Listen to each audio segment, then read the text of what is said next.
सहनाववतु सहनौ भुनक्तु सह वीर्यं कर्वावहै तेजस्विनावधीतमस्तु मा विद्विषावहै। ओम शांति शांति शांति। वैदिक जीवन पद्धति की इस कक्षा में आप सबका हार्दिक स्वागत है, अभिनंदन है।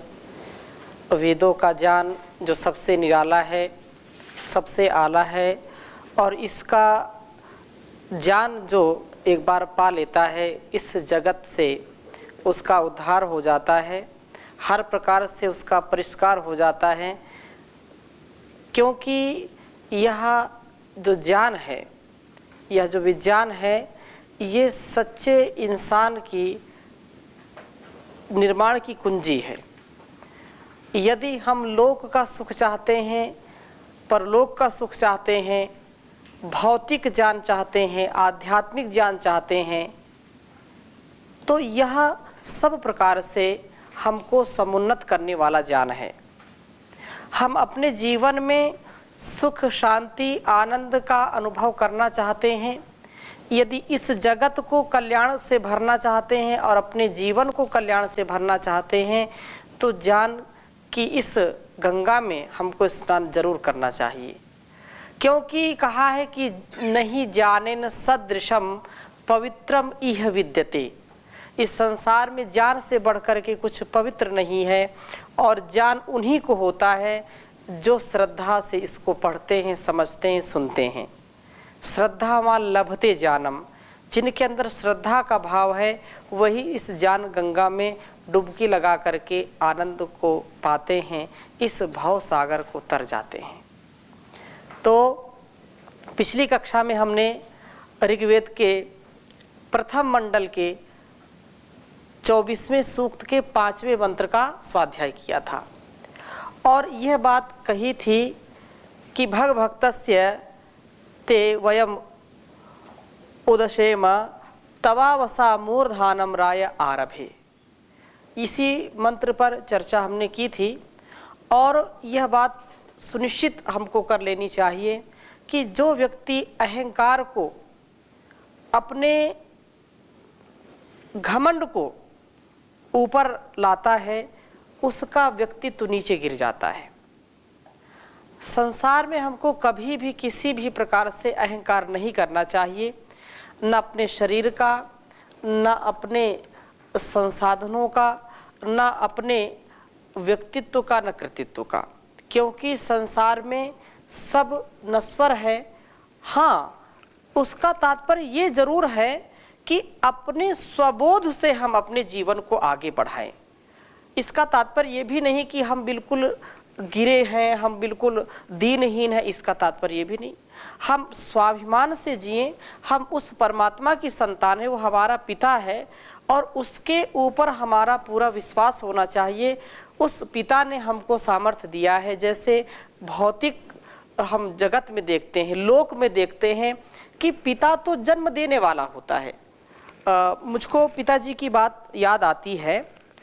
वो कहते हैं कि जिस शरीर से ये शरीर जन्म लिया है, उनकी बात, क्योंकि वो तो ऐसे तो लोक में यह कहें तो उन्होंने कोई पढ़ाई नहीं की, लेकिन जो अनुभव का ज्ञान, ये क्योंकि वेद सबके अंदर है। यस्मिन ऋचा साम्य जूंसी यस्मिन प्रतिष्ठिता रथना भाव विवारा।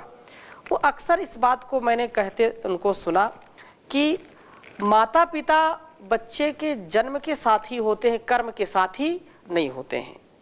कर्म का साथी वो स्वयं होता है, अर्थात माता पिता जन्म दे देते हैं। गुरु बच्चे के जीवन में, विद्यार्थी के जीवन में ज्ञान का आधान कर देते हैं, लेकिन कर्म तो वही करेगा। बिना कर्म के उसको इस जीवन का, इस जगत का मर्म नहीं समझ में आएगा। स्वधर्म का कर्तव्य का जब तक वो अपने स्वभाव में उनको उतारेगा नहीं, तब तक कल्याण नहीं होता है। अतः यह जो कुछ भी ज्ञान हमको मिलता है उसमें हम अहंकार को कभी ना पालें। और यहाँ पर इस वेद मंत्र में जो बात कही थी कि हम धन के विभक्त करने वाले उस परमात्मा की शरणागति को प्राप्त हों। लोग अहंकार में चूर हो जाते हैं कि हम बहुत बड़े धन वाले हैं, हम बहुत बड़े ऐश्वर्य वाले हैं, लेकिन वो नहीं जानते हैं कि परमात्मा को एक क्षण लगता है रंक को राजा बनाने में और राजा को रंक बनाने में। उस गति को भूल जाते हैं, उस नियति को भूल जाते हैं। अतः रात दिन, सुख दुख, मान अपमान, यह एक सिक्के के दो पहलू हैं। यदि अभी हम दुख सहन कर रहे हैं तो कभी ना कभी सुख आएगा। यदि आज अभी दिन है तो रात भी आएगी, परंतु उन रात और दिन में जिसका ज्ञान उज्जवल होता है, जो ज्ञान के दीपक का सहारा लेता है, वो चाहे दिन हो या रात हो उसके लिए एक समान होते हैं। चाहे सुख हो या दुख हो उसके लिए एक समान है। इसलिए परमात्मा ने यह वेद रूपी जो दीपक है, वेद रूपी जो ज्ञान है, ये सारे इंसानों के लिए बनाया है। और इस प्रकार से इसका जो श्रवण करता है, मनन करता है, चिंतन करता है, वो सारी चिंताओं से मुक्त हो जाता है। तो हम पुनः इसी वेद मंत्र में जो धन की कि धन का निर्माण करने वाला मैं बनूं, अर्थात धन का संचय करने वाला बनूं, लेकिन धन के ऊपर रहूं, मैं ऐश्वर्य के ऊपर रहूं, ना कि ऐश्वर्य मेरे सिर पर आकर के बोले। मैं इस अहंकार में कभी भी ना अपने आप को लगाऊं, अहंकार से मैं बचा रहूं। तो हे प्रभु, हम धनों के जो विभक्ता प्रभु, हम आपका उपासन करें और प्रभु रक्षण से धन के शिखर पर हो, धन हमारे शिखर में ना हो। तो धन, क्योंकि अर्थ, धर्म, अर्थ, काम और मोक्ष, धर्म पूर्वक अर्थ की बात कही है और इसके बिना सब व्यर्थ है, अनर्थ है। अर्थ आचार्य चाणक्य भी कहते हैं कि सुखस्य मूलम धर्मः, धर्मस्य मूलम अर्थः, अर्थस्य मूलम राज्यम, राज्यस्य मूलम इंद्रियजय, इंद्रियजयस्य मूलम विनयः, विनयस्य मूलम वृद्धोपसेवा, वृद्धोपसेवया विज्ञानम, विज्ञानेन जितात्मा भवति, जितात्मा सर्वार्थैः संबध्यते संयुज्यते। तो ये जो एक श्रृंखला है, इसमें अर्थ की बहुत आवश्यकता है। अर्थ के बिना धर्म नहीं चल सकता, अर्थ के बिना हम परमार्थ नहीं कर सकते हैं, इसलिए अर्थ की आवश्यकता है। लेकिन ऋषियों ने सबसे पहले धर्म की बात कही है। धर्म अर्थ, धर्म पूर्वक अर्थ हो और धर्म अर्थ पूर्वक काम हो, धर्म अर्थ काम पूर्वक फिर मोक्ष हो। ये जो परंपरा है ये बहुत ही पावनी परंपरा है। इसलिए कहा है कि जीवन में बहुत ही सुंदर प्रसंग आता है कि अर्थ सिद्धिम परामिच्छन् धर्मम एवादितश्च चरेत नहि धर्मात् प्रत्यर्थः स्वर्गलोकादि वामृतम। कि जो अर्थ की पूर्ण सिद्धि चाहता हो उसे आरंभ से धर्म का आचरण करना चाहिए। ये महाभारत का एक श्लोक आता है और इससे हमको सीखना है कि धर्म का हम उपार्जन करें, लेकिन अर्थ का भी उपार्जन हमको करना है।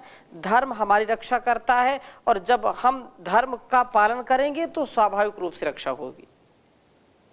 धर्मो रक्षति रक्षितः, जो धर्म की रक्षा करता है, धर्म का पालन करता है, धर्म उसकी रक्षा करता है।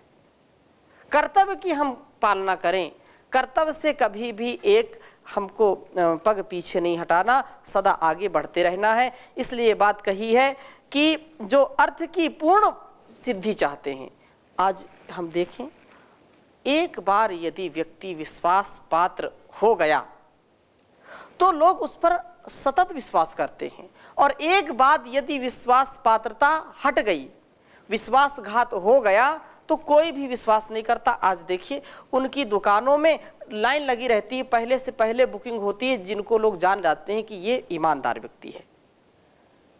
वो एक रेट देता है, वो चीज़ों को शुद्ध देता है, अशुद्ध नहीं देता, मिलावटी नहीं है उसके यहाँ। उनके यहाँ लाइन लगी है, एक बार चमक गए। लेकिन जिनके यहाँ ये समझ लिया कि ये तो मिलावटखोर व्यक्ति है और इसकी बात का कोई भरोसा नहीं है, ये बताता है 100 और फिर कम करते करते आ जाता है 20 पर, तो फिर उसकी दुकान कोई जाता नहीं है।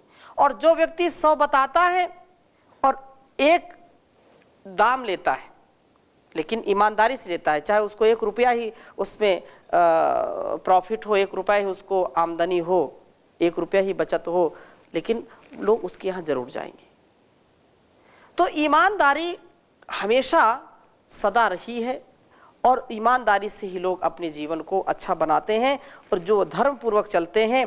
तो महाभारत में बहुत सुंदर बात कही है उद्योग पर्व में कि जो अर्थ की पूर्ण सिद्धि चाहते हों उसे आरंभ से धर्म का आचरण करना चाहिए। जैसे स्वर्ग से अमृत दूर नहीं होता वैसे ही धर्म अर्थ पृथक नहीं होते हैं, एक सिक्के के 2 पहलू हैं। धर्म अर्थ एक सिक्के के 2 पहलू हैं। अगर धर्म नहीं है तो अर्थ भी आएगा तो अनर्थ करके जाएगा। अधर्म पूर्वक यदि अर्थ आया है, अधर्म पूर्वक अर्थ को कमाया है, तो आचार्य चाणक्य कहीं लिखते हैं कि अन्याय उपार्जितम धनम 10 वर्षाणि विद्यते प्राप्ते तु 11 वर्षे समूलम विनश्यति। 10 वर्ष में जो अन्याय से कमाया हुआ धन है वो खर्च हो जाता है। अब कोई बुद्धिमान व्यक्ति बोलेगा अरे घोटाला कर लिया, लाखों रुपए करोड़ रुपए और बिल्डिंग बना ली तो उसने तो प्रयोग कर लिया, कहाँ समूल नष्ट हुआ।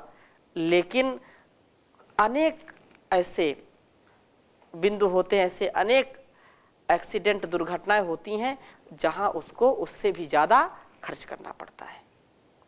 यदि नहीं खर्च किया है तो चैन की नींद उसको कभी भी आ नहीं सकती। इसलिए हम अर्थ कमाएं परंतु शुचिता पूर्वक, अर्थ कमाएं लेकिन धर्म पूर्वक, अर्थ कमाएं लेकिन उत्थान के लिए, पतन के लिए नहीं। क्योंकि धन धरा के बीच ही सारा धरा रह जाएगा, पशु भी बंधे रह जाएंगे जब कूच का वक्त आएगा। नारी भी तेरा साथ देगी गृह द्वार तक, मित्रगण मरघट के आगे मुंह नहीं दिखलाएंगे। देह भी तेरी चिता में यूं ही जल भुन जाएगी, अंत में सच्चा सखा केवल धर्म ही रह जाएगा। तो अर्थ ऐसा कमाएं जिससे धर्म की हानि ना हो। धर्म की हानि हो गई तो समझो अर्थ आपका अनर्थ करके जाएगा, कितना भी आपने धन कमा लिया हो। आजकल की जो स्थिति है, व्यक्ति कितना पैसा वाला हो जाए, कितनी बड़ी उसको नौकरी मिल जाए, लोग पूछते हैं आपकी ऊपरी आमदनी कितनी है। वो चाहे लाखों की उसकी जो है सैलरी हो, महीने का वेतन उसका लाख रुपए हो, तो भी उसके जो लालची मित्र होते हैं तो पूछते हैं आप कैसे हैं, अभी तो आपका अच्छा जो है वेतनमान मिल रहा है, लेकिन ये बताओ ऊपरी कमाई कितनी हो जाती है। भ्रष्टाचार बिल्कुल सिर चढ़ करके बोलता है। जगह जगह पर लोग लगे हुए हैं, कहां से ये मिले। रिश्वत, कमीशन, ये जो भ्रष्टाचार है ये निश्चित रूप से व्यक्ति को नरक की ओर ले जाने वाला है और उसकी संतानें कभी भी सुख नहीं पा सकती हैं।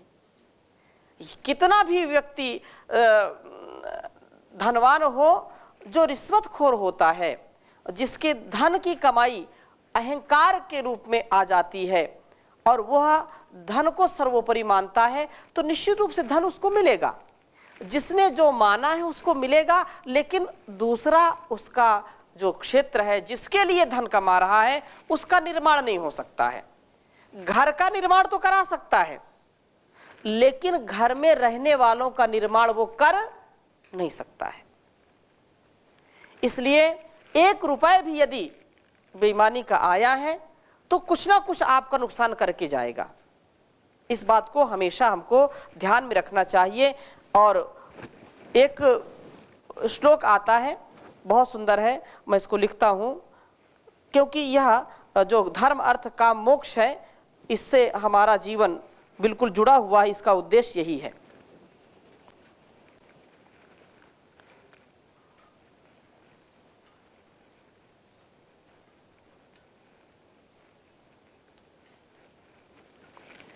बहुत सुंदर बात कही है, धर्मात् संजायते ह्यर्थो।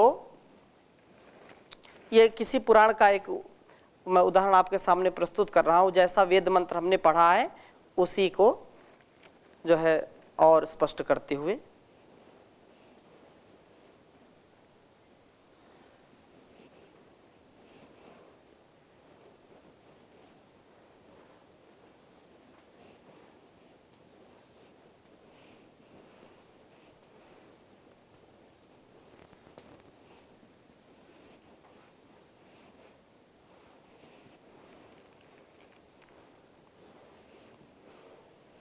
धर्मात् संजायते ह्यर्थो।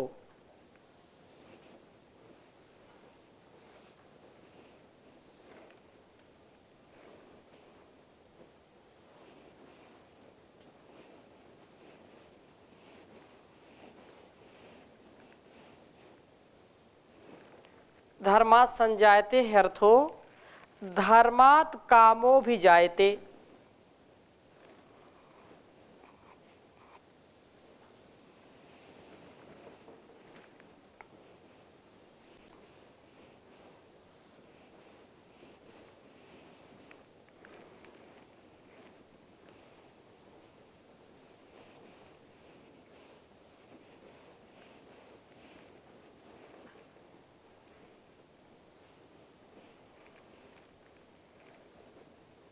धर्मात् कामो भी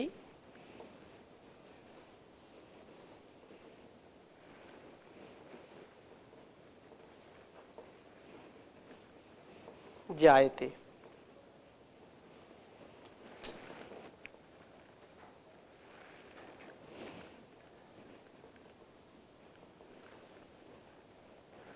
धर्मात् कामो भी जायते। धर्म एवापवर्गाय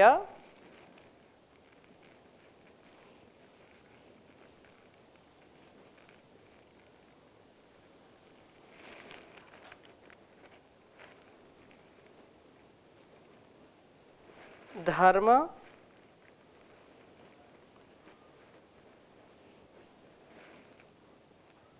एवापवर्गाय।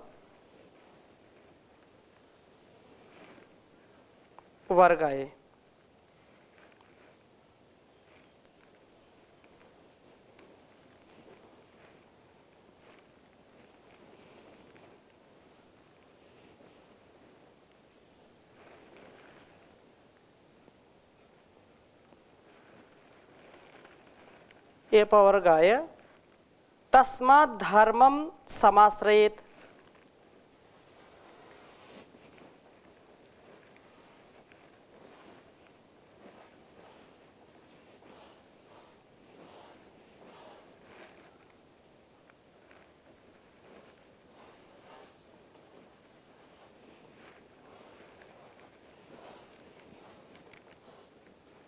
तस्मात् धर्मं समाश्रयेत्।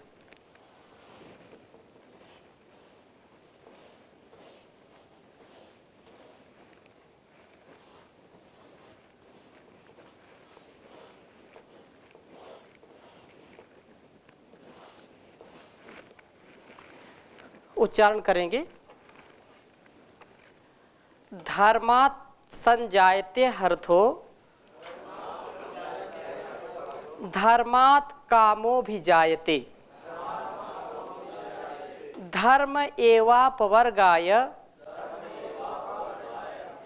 तस्मात् धर्मं समाश्रयेत्। धर्मात् संजायते हर्थो धर्मात् कामो भी जायते। धर्म एवापवर्गाय तस्माद् धर्मं समाश्रयेत्। धर्म पूर्वक अर्थ की बात कही है और ऐसा वेद का जो आदेश निर्देश हमारे लिए है कि संसार का जो भी अर्थ है वो धर्म पूर्वक हम कमाएं, धर्म पूर्वक अर्जित करें। तो धर्म से अर्थ सुलभ होता है, जो सरलता से प्राप्त होता है वो धर्म से ही प्राप्त हो सकता है। जो हो सकता है कि शारीरिक मानसिक परिश्रम करना पड़े, लेकिन यदि शारीरिक मानसिक श्रम करके हम धन अर्जन करते हैं तो हमको अपार संतुष्टि होती है, हमारा उससे उत्थान होता है, हमारे अंदर का आत्मबल बढ़ता है, आत्म उत्साह बढ़ता है, एक पल की हताशा निराशा हमको नहीं सताती है। लेकिन यदि उसी धर्म अर्थ की कमाई में हमने बेईमानी की है, हमने चोरी की है, हमने जो है किसी को सता करके लूट घसोट करके हमने धन कमाया है, तो वो हमारे लिए बड़ा हानिकारक है, उससे कभी उन्नति नहीं होती है। वो हमारी नींद को उड़ा देगा, नींद हराम हो जाएगी, हमारी भूख मिट जाएगी, अर्थात मानसिक और शारीरिक रोगों की वृद्धि हो जाएगी। यदि बेईमानी से कमाया है, अधर्म पूर्वक कमाया है, अगर हमने धन को ही सबसे ऊपर माना है, सब व्यक्ति से बढ़कर हमने संपत्ति को माना है, तो व्यक्ति से बढ़कर के जो संपत्ति को मानता है उसके यहां विपत्ति जरूर आएगी। व्यक्ति सबसे महत्वपूर्ण है। यदि व्यक्तित्व के निर्माण में, व्यक्ति के निर्माण में हम आप अपने को लगाते हैं तो वो राष्ट्र निर्माण होता है। और यदि केवल संपत्ति के निर्माण में हमने व्यक्तित्व को और व्यक्ति के निर्माण को हम भूल गए तो उससे विपत्तियां जरूर आएंगी। इसलिए हमारे ऋषियों ने सबसे पहले मानव निर्माण की बात करी है, चरित्र निर्माण की बात की है, व्यक्तित्व निर्माण की बात की है। और वेदों का स्वाध्याय करने वाला व्यक्ति हर प्रकार से अपने को निर्मित करता है, अपना निर्माण करने वाला होता है। इसलिए बहुत सुंदर ये बात कही है कि धर्म से ही अर्थ सुलभ होता है और धर्म से काम समुत्पन्न होता है। धर्म स्वयं धर्म ही है, अपवर्ग रूप मोक्ष का अभिव्यंजक भी धर्म ही है। स्वस्थ, शांत तथा सुखमय जीवन की समुपलब्धि की भावना से संचित विषयोपभोग की सामग्री अर्थ है और तदर्थ विषय भोग काम है। अर्थोपार्जन और विषयोपभोग करी जो स्थिति है और उनसे अनासक्त सनातन स्वस्थ जो विधा है वो धर्म कहलाती है। अनात्म वस्तुओं से विविक्त सच्चिदानंद स्वरूप आत्मा का जो निरावरण स्फुरण मोक्ष है। अपने जीवन की यदि हम सद्गति चाहते हैं, हम यदि अपने जीवन को हर प्रकार से उन्नत करना चाहते हैं तो ये कार्य करना पड़ेगा, हमको कामनाओं से ऊपर उठना पड़ेगा। महाभारत में एक स्थान पर आता है आदि पर्व में, न जातु कामः कामानाम उपभोगेन शाम्यति हविषा कृष्णवर्तमेव भूय एवाभिवर्धते। कि यदि आप संसार के सारे जो है भोगों की इच्छा करते हैं तो सारे भोग आप भोग नहीं सकते, क्योंकि विषयों की जो भोगने की इच्छा है, विषयों उपभोग भोग करके लोग सोचते हैं कि नहीं इसको हम शांत कर लेंगे, तो उससे शांति नहीं आएगी, उससे शांति नहीं आएगी। कहते हैं कि काम को, क्रोध को तथा निद्रा को, काम क्रोध निद्रा और आहार, इनको जितना बढ़ाएंगे उतना बढ़ते जाएंगे, कम नहीं होंगे। और इनको अपने संतुलित और संयमित मर्यादित रूप में इनका भोग करेंगे तो ये जितना आवश्यकता है उतना आप इनसे उपकार ले सकते हैं। अतः यह जो भोग भोग करके कोई भोग से शांति पाना चाहता है तो ये बिल्कुल विपरीत बात होगी। उदाहरण देते हुए बता रहे हैं, अग्नि और प्रज्वलित होती है, अग्नि प्रज्वलित होती है, उद्दीप्त होती है, इसलिए ये जो भोगों की भावना है, जो काम की भावना है, जो अर्थ के जो है लालच में लोग अपने आप को लगाना चाहते हैं, वे नरकगामी होते हैं, उनसे हमको बचने का उपाय करना चाहिए।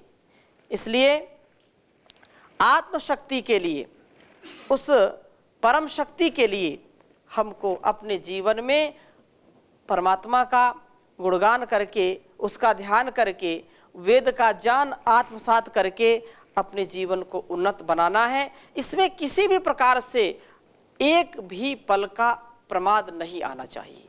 ये आत्मनिर्माण है, ये आत्मनिर्माण से फिर राष्ट्र निर्माण और विश्व निर्माण है। आत्म कल्याण से राष्ट्र कल्याण, समाज कल्याण और विश्व कल्याण है। इसी में निहित है, सारी विद्याएं वेद में निहित हैं। लेकिन दुर्भाग्य ये है कि वेद का पढ़ना, पढ़ाना, सुनना, सुनाना लोगों ने छोड़ दिया। पुनः महर्षि देव दयानंद जी और वर्तमान में परम पूज्य श्री स्वामी जी महाराज के माध्यम से इस वेद विद्या को हम आत्मसात करें, घर घर इसको पहुंचाएं। वैदिक चैनल के माध्यम से हजारों लाखों लोग इस कार्यक्रम को सुनते हैं और अनेक बार प्रश्न भी करते हैं, हमारे पास जो है परामर्श भी देते हैं हमको, और हम निश्चित रूप से उन सब के कृतज्ञ हैं। परम पूज्य श्री स्वामी जी महाराज, परम पूज्य आचार्य श्री के कृतज्ञ हैं कि इस वेद विद्या जो परमात्मा का ज्ञान है, ये विज्ञान सबके अंदर समाहित हो, सबके अंदर उतरे ऐसा ज्ञान। तो इन्हीं शुभकामनाओं के साथ आज की कक्षा को यहीं पर विराम देते हैं। शेष चर्चा नए मंत्र के साथ अगली कक्षा में करेंगे। ओम शांति शांति शांति।